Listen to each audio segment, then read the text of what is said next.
Argentina es el octavo país más grande del mundo. Tiene 2,8 millones de kilómetros cuadrados de territorio continental. Es más grande que la India, más grande que toda Europa occidental junta, y casi la mitad de ese territorio está prácticamente vacío.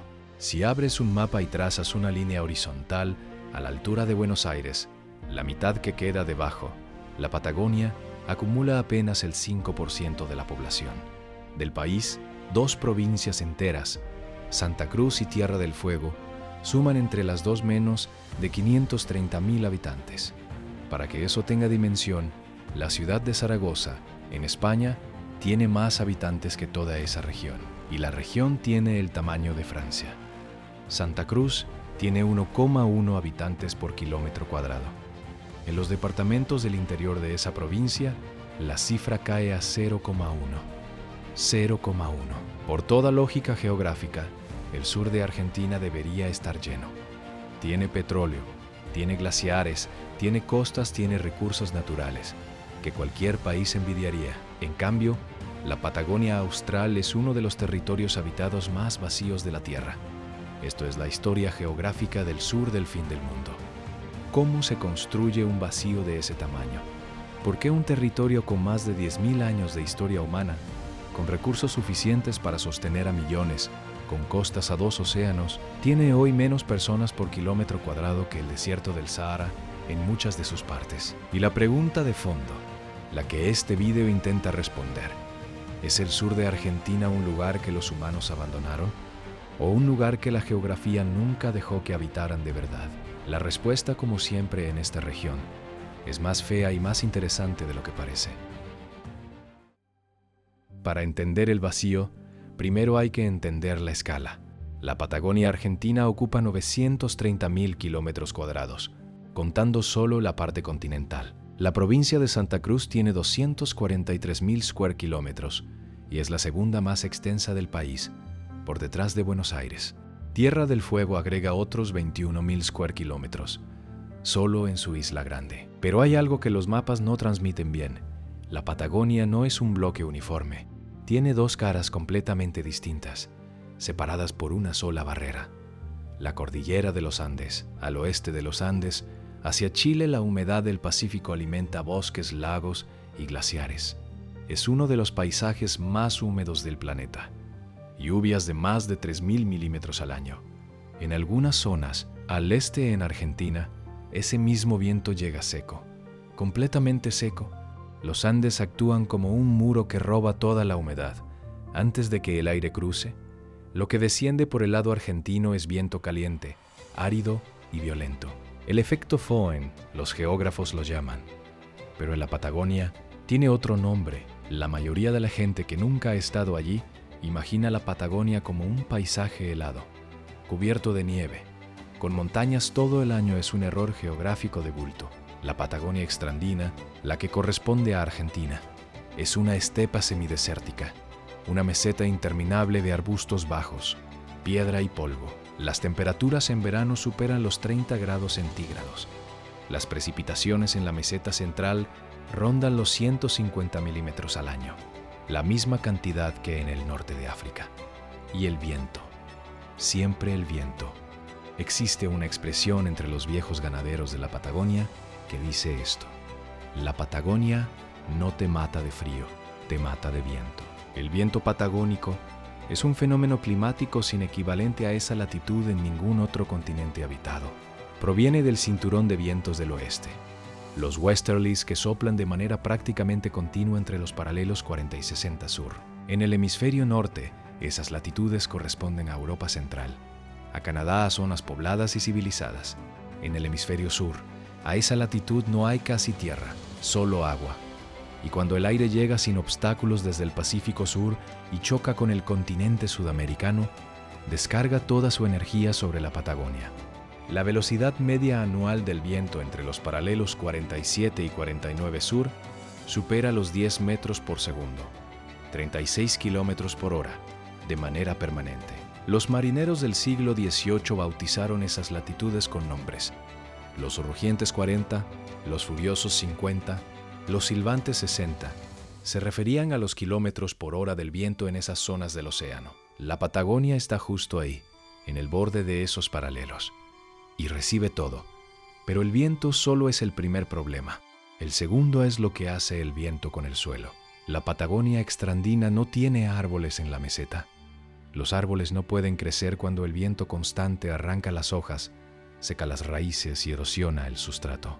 Sin árboles el suelo queda expuesto. Sin cobertura vegetal, la erosión eólica actúa sin freno. El resultado es una desertificación progresiva que lleva siglos y que cualquier actividad humana intensiva acelera. Aquí entra la tercera capa del problema. La Patagonia es una región con precipitaciones escasísimas. En la meseta central de Santa Cruz, los 150 milímetros anuales de lluvia no bastan para regenerar la vegetación al ritmo en que el ganado la consume. Cada oveja que pasta arranca hierbas que tardarán meses en volver a crecer. Y en un suelo ya frágil, bajo un viento permanente, esa espera a veces no llega. 4 condiciones que actúan al mismo tiempo. Viento constante, aridez estructural, escasa vegetación, suelo sin cobertura arbórea. Juntas forman un sistema que penaliza cualquier exceso de presión humana con consecuencias permanentes. Pero llegaremos a eso. Primero hay que entender quién llegó antes.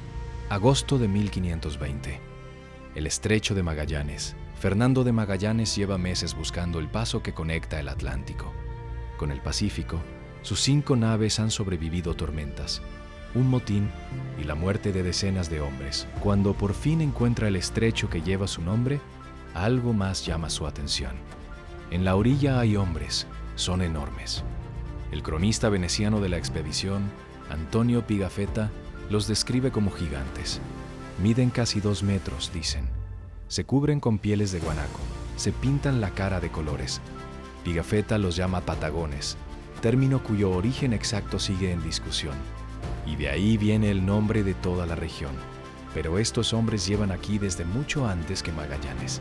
Los Aonikenk, que es el nombre que ellos mismos se daban, gente del sur, en su propia lengua, habitan la Patagonia austral desde hace al menos 10.000 años. La Cueva de las Manos, en Santa Cruz, tiene pinturas rupestres de 9.000 años de antigüedad. Manos en negativo sobre roca, cientos de ellas como un inventario de presencias. Estuvieron aquí. Eran cazadores nómadas. Se movían siguiendo al guanaco y al ñandú por la estepa. Conocían el viento. Sabían cómo leer el cielo. Habían aprendido a vivir en este lugar, sin destruirlo, porque el sistema de la estepa tiene una capacidad de carga finita. Y ellos la conocían, pero esto es donde empieza el verdadero problema. En 1879, el general Julio Argentino Roca sale de Buenos Aires al frente de 6.000 soldados equipados con fusiles Remington. El gobierno argentino lleva años sintiéndose amenazado en la Patagonia. Gran Bretaña tiene sus Malvinas, Chile tiene sus pretensiones al sur y el norte de Europa envía mensajes diplomáticos, que son, en realidad, ultimátums velados. Si ustedes no controlan la Patagonia, lo haremos nosotros. La campaña se llama oficialmente Conquista del Desierto, como si el territorio estuviera vacío. No lo estaba. La expedición de Roca avanza hacia el sur durante meses. Quienes no mueren, huyen. Quienes huyen son atrapados. Los que sobreviven son dispersados, llevados al norte repartidos como trabajadores, forzados en haciendas de Buenos Aires y Córdoba. En menos de una década, los Aoniken como grupo funcional han desaparecido del sur de la Patagonia. Y lo que viene después tiene una lógica que en ese momento nadie quiso leer. El gobierno argentino decide que la Patagonia, ahora vacía, necesita poblarse, y el instrumento elegido es la oveja. Corría 1878 cuando Henry Reinhardt, un estanciero de las Islas Malvinas, introduce el primer rebaño de ovejas en la Patagonia austral. Más de 100 animales en un campo cerca del estrecho. El experimento funciona. La lana patagónica llega a los mercados de Londres y el precio es competitivo. En menos de una década, la tierra que nadie quería se convierte en tierra que todo el mundo quiere. Entre 1880 y 1920, el sur de Argentina vive su única gran oleada de colonización. Llegan estancieros de las Malvinas, ganaderos de Punta Arenas, inmigrantes croatas que cruzan el Atlántico con la promesa de tierra barata. Llegan galeses que fundan colonias en el Chubut para preservar su lengua. Llegan ingleses, escoceses, alemanes. La tierra se reparte en concesiones de decenas de miles de hectáreas. Algunas estancias superan los 200.000 hectáreas, el tamaño de una provincia española mediana. Y en ese momento, entre 1895 y 1915, la Patagonia Austral alcanza su máxima densidad ovina de la historia. Millones de animales pastando en la estepa. Por un momento, parece que el sistema funciona. Entonces la biología cobra su factura. Antes de continuar, si te parece interesante esta historia de territorios que la geografía convierte en trampas, suscríbete al canal. Publicamos documentales sobre los lugares del mundo donde la geografía y la historia chocan de maneras que ningún libro de texto cuenta. Ya vuelvo. Aquí es donde la historia se pone realmente extraña, porque el despoblamiento del sur de Argentina no tiene una causa, tiene 4 y se apilan una sobre otra durante 100 años, hasta que el resultado es irreversible. La primera capa, el sobrepastoreo, la estepa patagónica tiene una capacidad de carga calculada. Los ecólogos del INTA, el Instituto Agropecuario Argentino, lo han medido en el siglo XX. En condiciones normales, la meseta central de Santa Cruz puede sostener alrededor de media oveja por hectárea. En algunas zonas menos. Los estancieros del auge ovino metían el doble, el triple en algunos campos. El resultado no es inmediato. La tierra aguanta 1, 2, 5 años de sobrepresión. Luego empieza a mostrar señales. El coirón, la gramínea que tapiza la estepa, no regenera al ritmo que las ovejas lo consumen. Quedan parches de suelo desnudo. El viento toma esos parches. La erosión eólica se instala. Y una vez que el proceso empieza, en ese clima seco y bajo ese viento constante es casi imposible de revertir. Para 1930, decenas de miles de hectáreas en Santa Cruz y Chubut ya muestran señales severas de desertificación. Para 1950, el problema es visible desde el aire. Para 1980, una parte sustancial de la meseta patagónica se ha convertido en desierto funcional. No un desierto bonito con dunas y palmeras, un desierto de tierra erosionada, polvo, piedra y arbustos raquíticos que ningún animal aprovecha. Pero la geografía todavía tenía un golpe. En reserva, la segunda capa, el volcán, 13 de agosto de 1991. Las 18:20, hora de Chile. El volcán Hudson, ubicado en la cordillera chilena a unos 130 kilómetros al oeste de los antiguos, Santa Cruz, entra en erupción. No es la primera vez, pero esta es diferente. En los días siguientes, el cráter expulsa una columna de cenizas que asciende a 18.000 metros de altura. Los vientos patagónicos, esos mismos vientos del oeste que soplan sin parar, toman la nube y la arrastran hacia el este, hacia la Patagonia Argentina. En 48 horas, una capa de ceniza de entre 10 y 45 centímetros cubre 10 millones de hectáreas de Santa Cruz, en algunos puntos más de 1 metro de material volcánico. La ceniza no es tóxica para los humanos, pero es abrasiva, se mete en los pulmones, irrita las vías respiratorias. 1.500 personas son evacuadas de las localidades más afectadas. Unos 80 vecinos de Bajo de Caracoles, 150 de Lago Posadas, 300 más con camiones de defensa civil. El resto se va por su cuenta. Pero lo que devastó la región de manera permanente no fue el efecto sobre las personas. Fue el efecto sobre las ovejas. Los animales no pueden comer pasto cubierto de ceniza. No pueden beber agua contaminada. Las pasturas quedan inutilizadas durante meses. Algunos ganaderos intentan trasladar sus rebaños. La mayoría no tiene a dónde ir o no llega a tiempo. Más de 500.000 de ovejas mueren en los meses siguientes a la erupción. Algunas fuentes elevan esa cifra a más de 1 millón. El número exacto es discutido todavía, pero el efecto sobre la economía regional no lo es. Cientos de estancias que ya venían aguantando con márgenes estrechos tras décadas de desertificación progresiva y precios de lana a la baja en los mercados internacionales no pueden absorber ese golpe. Cierran, se abandonan. Los dueños se van a las ciudades costeras, a Comodoro Rivadavia, a Río Gallegos, a Ushuaia, o se van más lejos, a Buenos Aires. La tercera capa, el modelo económico, hay algo que nadie menciona cuando habla del despoblamiento patagónico. El petróleo no despobló la Patagonia directamente. Lo que hizo fue algo más sutil, cuando se descubrió petróleo en Comodoro Rivadavia en 1907, y cuando luego el sur de la Patagonia demostró tener reservas gigantescas de gas e hidrocarburos, el modelo de ocupación del territorio cambió. La Patagonia genera hoy el 84% de la producción petrolera argentina.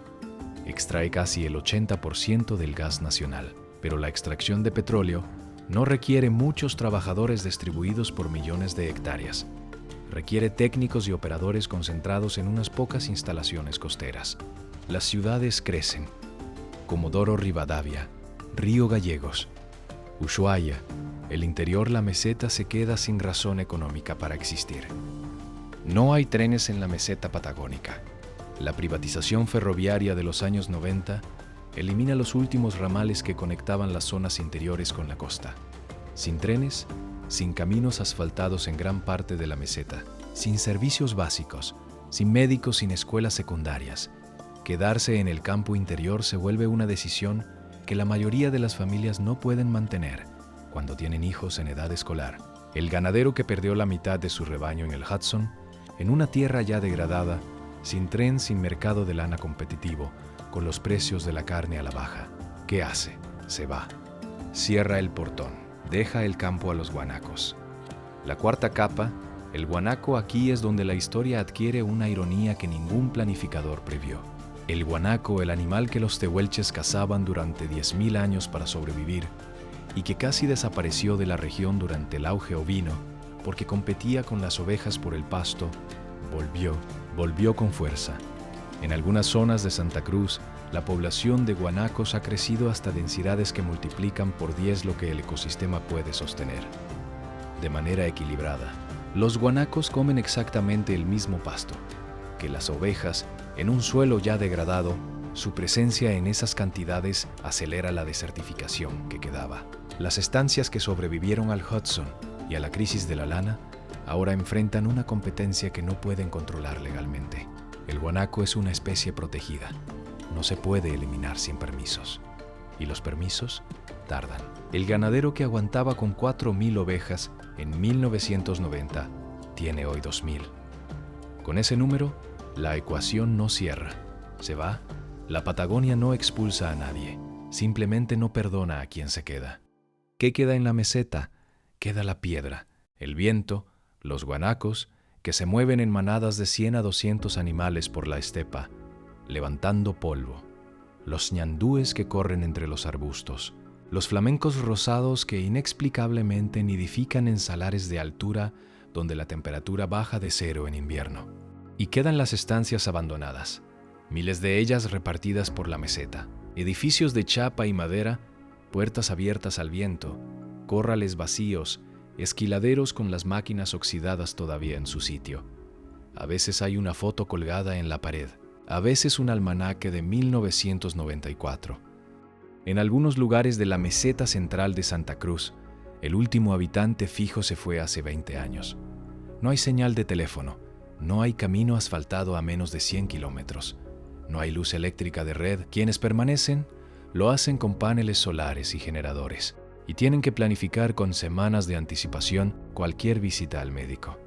Pero hay algo más. Cuando vuelas sobre la meseta central de Santa Cruz a baja altura, lo que ves es tierra sin vegetación. No toda la tierra, pero sí parches enormes, a veces de varios kilómetros de diámetro, donde el suelo está desnudo, completamente desnudo, sin plantas, sin cobertura. Es el resultado combinado de 100 años de sobrepastoreo, el Hudson, la erosión eólica y la presión del guanaco. Es tierra que no volverá a ser lo que fue en escalas de tiempo humanas. Los investigadores del INTA calculan que entre el 30 y el 35% de la estepa patagónica presenta algún grado de desertificación. Una parte de ese porcentaje ya es irreversible. El sur de Argentina tiene una de las superficies desertificadas de origen antrópico más grandes de América Latina, y casi nadie lo sabe, porque casi nadie vive allí para verlo.